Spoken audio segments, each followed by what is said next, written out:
As a juvenile court judge, Tim Irwin believes that half the problems he sees could be solved by participation in a Boys and Girls Club. Judge Irwin should know. He joined the Caswell Avenue Boys Club in Knoxville, Tennessee when he was 7 years old. For the next 5 years, he found structure and safe supervision while both his parents worked. Tim excelled in sports early on. Through basketball and other club activities, he learned important lessons about competition that he would carry throughout his life. Tim went on to the University of Tennessee, playing football for the Volunteers.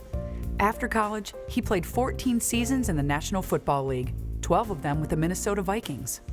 While still in the NFL, Tim pursued a law degree, eventually opening his own firm in Knoxville. He was appointed Knox County Juvenile Court Judge in 2005.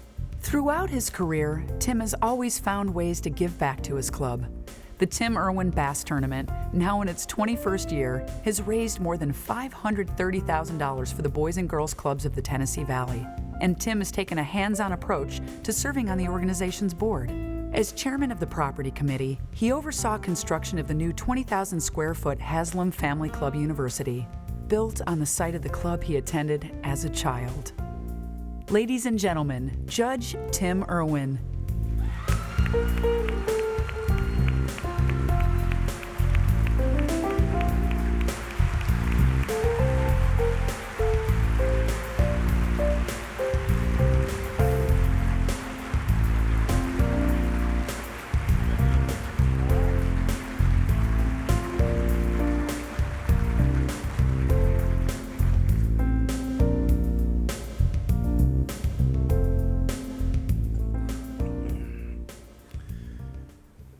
You know, you don't have to worry about me getting too emotional tonight, because whenever I think of the Boys Club, and I still call it that sometimes, because that's what it was when I went there, and it's a good thing because we swam naked in the pool. That's another story. That's true. But it just brings a smile to my face. I had young parents.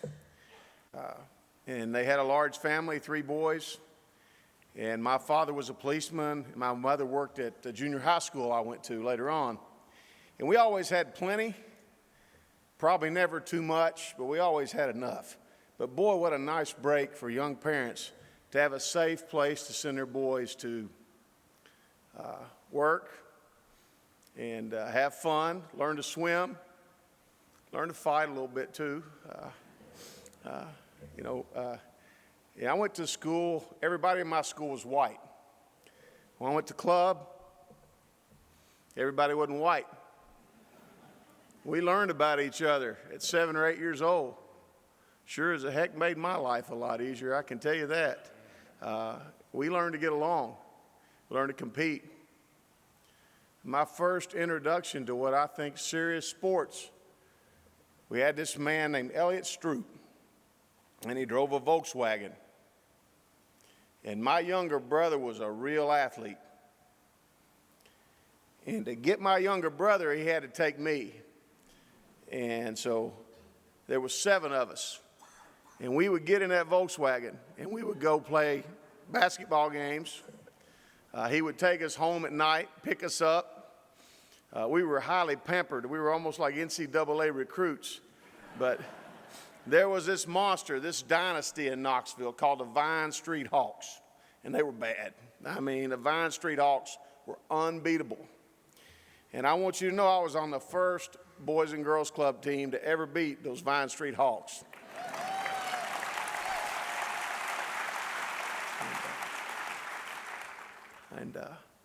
I still think back about that and smile. I think about Elliot Stroop and smile. Many of you know John Lee, our club director. He was in the games room working when I started the club. And I remember a lot of strange rules at the boys club. Can't touch your stick to the ground or you're out. You got to sit down if that stick touches that ground. There's a reason for that. Because the pool cues would wear out if you kept bouncing the bottom of them up and down on the ground. So if you touch the ground with your pool cue, you're out. Tough place, tough place. We used to get $1 a piece, and $1 would last forever at the club. And I began to realize as I got older and started working with that same club, I probably didn't need that dollar. That dollar wasn't probably a big a deal. If I'd needed something, I would have got it. But boy, I used to figure out how I could save and scrimp and make that dollar last. And, you know, hot dogs were a dime, and there's a nickel to go swimming, and 15 cents if you got shorts. But the most amazing thing they had was that gymnasium. And I remember standing in those lines and them calling my name over that loudspeaker when my mother, who's here tonight, Mom.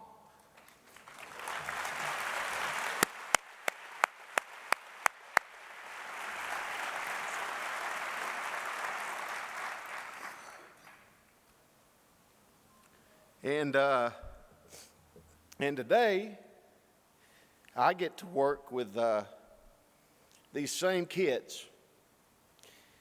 And I'm not a judge that wants his court to get bigger or larger. I want mine to close.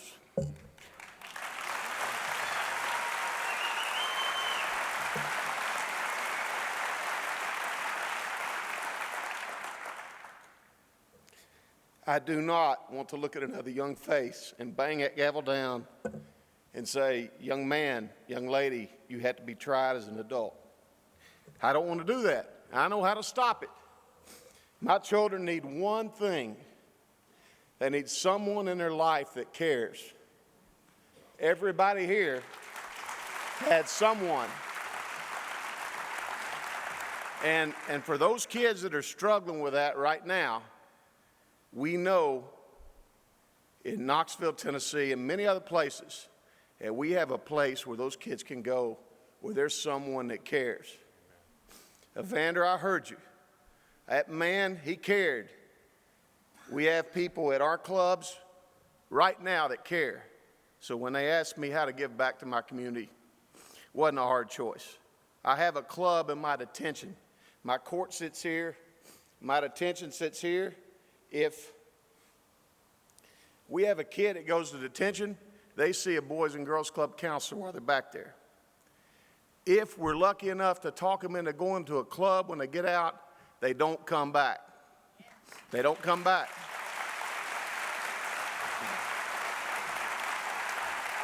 I would like to say, as a judge, that I'm not going to have anything to do Monday morning. That's not true right now, but we're working on it. And you people in this room, I know I'm preaching to the choir, we're on the right track. Do not give up hope. You pick up your shovel and you go to that mine every day. You chip and you dig and you twist and you turn and you keep pulling those hunks of coal out. And one day you're going to find that diamond. Amen. It's there. Thank you.